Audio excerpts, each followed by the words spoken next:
तो अब गुरुदेव जी के चरणों में यानी शुक बालक के चरणों में परीक्षित महाराज बैठे और 16 वर्ष के श्री शुक बालक हैं। चरणों में बैठकर परीक्षित जी महाराज ने प्रश्न किया है और प्रश्न करते हुए श्री वेद व्यास जी भागवत जी में लिखते हैं, अता पृच्छामि संसिद्धिं योगिनां परमं गुरु पुरुषोऽस्यायत कार्या म्रियमाणस्य सर्वथा। चरणों में बैठे और परीक्षित महाराज ने प्रश्न किया कि महाराज कृपा करके बताइए कि मरने वालों को क्या करना चाहिए। कृपा करके बताइए कि जीवन में क्या श्रवणीय है, क्या स्मरणीय है, कौन भजनीय है और जीव का कर्तव्य क्या है। और द्वितीय स्कंद में महाप्रभु श्री शुक बालक ने वह शब्द से भागवत जी को प्रारंभ किया है। किस शब्द से? वह। और वह शब्द से ही, वर्ण से ही प्रारंभ करते हुए श्री शुक बालक प्रथम श्लोक का उच्चारण करते हुए कहते हैं, जब वेद व्यास जी ने भागवत जी को लिखा था तब उनके मुख से पहला वर्ण निकला था ज, जन्माद्यस्य,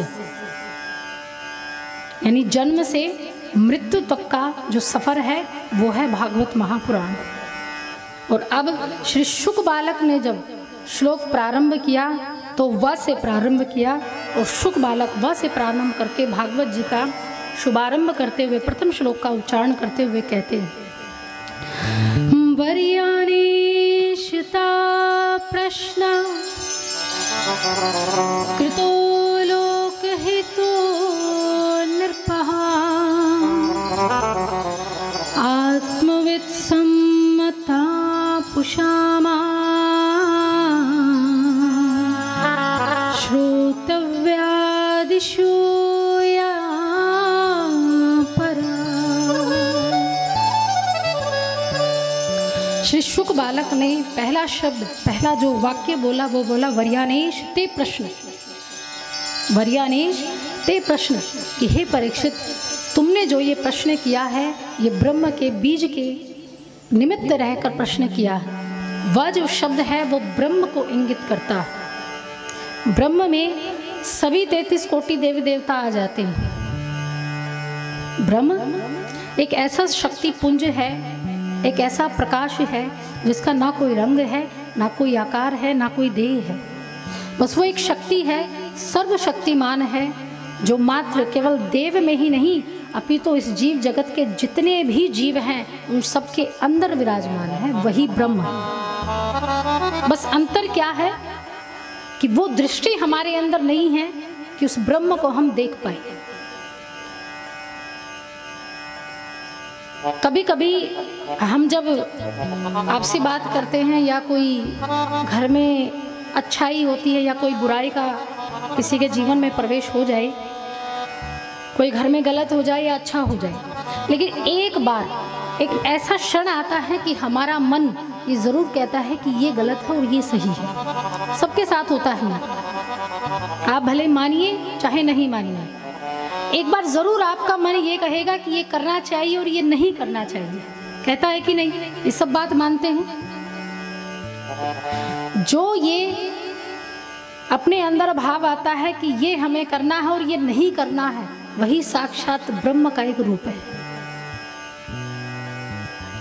कई बार ये कहा जाता है कि भगवान को बाहर मत खोजिए, भगवान को सबसे पहले अपने अंदर खोजिए। जब तक आप अपने अंदर भगवान को नहीं खोजेंगे, आपको मूर्ति में भी भगवान दिखाई नहीं देंगे। आपके अंदर वो भाव है, आप उसे मानते हैं, जानते हैं, उसे प्रेम करते हैं, तब जाकर आप छोटी सी मूर्ति में भी आप भगवान को तुरंत खोज लेते हैं, उसे मान लेते हैं, उस पर विश्वास कर बैठते हैं। और वही विश्वास आपके जीवन में आध्यात्मिक ज्ञान लेकर आता है और वही विश्वास आपके जीवन की आगे की संपूर्ण जितने भी सुख दुख हैं उन सभी का जिम्मेदारी ले लेता है। किसी को भगवान पर इतना विश्वास हो जाता है कि वो सब कुछ भगवान पर छोड़ देते हैं। और सही मायने में देखा जाए तो भगवान पर अगर छोड़ दिया जाए प्रारंभ में ही, तो फिर भगवान उसकी बागडोर संभाल लेते हैं कि उसने मुझ पर छोड़ा है तो अब मेरा दायित्व है।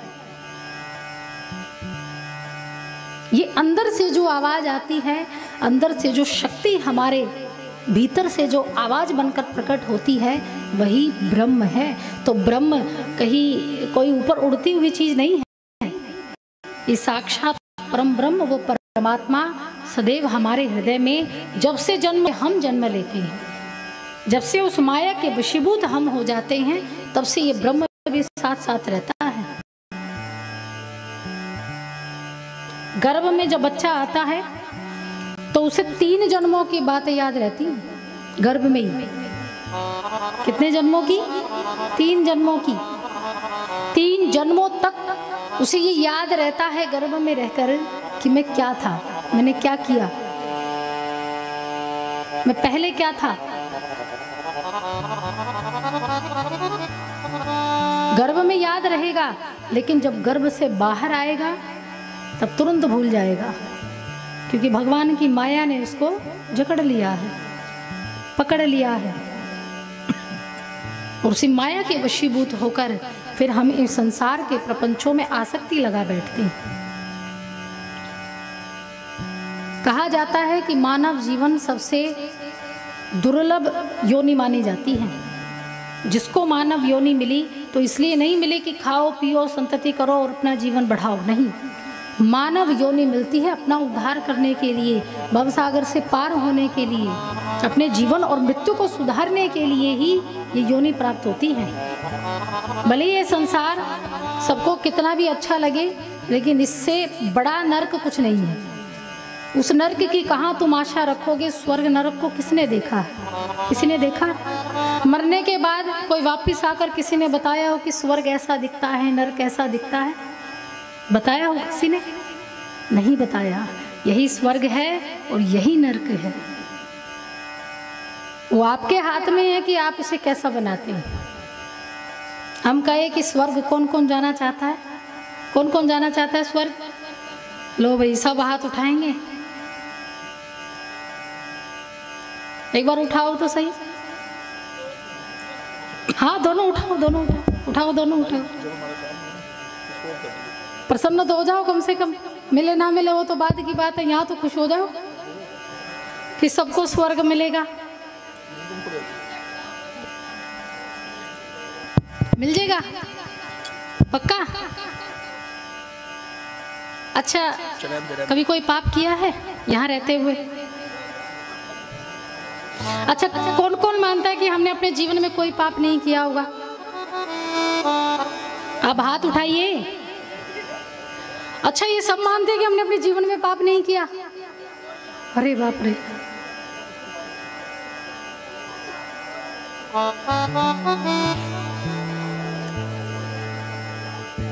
पक्का गारंटी है कि हमने अपने जीवन में पाप नहीं किया है? नहीं किया। ये भ्रम है, इसे छोड़ दीजिए कि हमने पाप नहीं किया। आप श्वास लेते हैं ना, सांस लेते हैं। मैं तो बिल्कुल छोटी सी चीज बता रही हूँ कि सांस लेते हैं, तो जब आप सांस भी ले रहे हैं तब भी जीवों की हत्या कर रहे हैं। अब सांस लेना छोड़ दोगे? अब आप सांस छूटी तो आप गए। संभव है? तो अपराधी हम सब हैं, और अपराध किया है तो क्या स्वर्ग मिल जाएगा? मिल जाएगा? अब उठाओ हाथ। और माता जी को तो पक्की गारंटी है कि स्वर्ग में जाना ही जाना है। माता जी तो दोनों हाथ उठाकर कह रही, स्वर्ग में जाऊंगी, स्वर्ग में जाऊंगी। अच्छा, ये बताऊं स्वर्ग क्या है? चलो सुनो, स्वर्ग क्या है, ध्यान से सुनना है। जो स्वर्ग है वो 5 स्टार होटल है। कौन सा होटल है? 5 स्टार। 5 स्टार होटल में क्या करते हैं? अच्छा, 5 स्टार होटल में वैसे VIP, VVIP या VIP रुक सकते हैं। जब तक जेब में पैसा है तब तक आनंद लो, ऐसा ही होता है। खूब जेब में पैसा है, आप 5 स्टार होटल में जाइए, 10 बार सलाम करेगा दरबान। अंदर रुकिए, खूब बढ़िया खाना वाना समय से सब कुछ मिलेगा, बढ़िया आओ भगत आपकी की जाएगी, बढ़िया मेहमान नवाजी आपकी की जाएगी। लेकिन अगर जेब में पैसा खत्म हो जाएगा तो तब क्या होगा? जो दरबान दिन में 10 बार सलाम सलाम करता था, वही धक्के मारकर बाहर निकाल देगा। होगा कि नहीं? वैसे ही स्वर्ग है। स्वर्ग एक प्रकार से 5 स्टार होटल है कि जब तक पैसा है, जब तक पुण्य रूपी पैसा है, तब तक खूब बड़ी आवभगत होगी। लेकिन जैसे ही पुण्य समाप्त हो जाएंगे तो धक्के मार कर दोबारा मृत्यु लोक में फेंक दिया जाएगा। दोबारा मृत्यु लोक में फेंक दिया जाएगा। पुण्य समाप्त हो गई है, अब नीचे जाओ। कभी बिल्ली बना दिए जाओगे, कभी चूहा बना दिए जाओगे, कभी सियार बना दिए जाओगे, कभी घोड़े बना दिए जाओगे।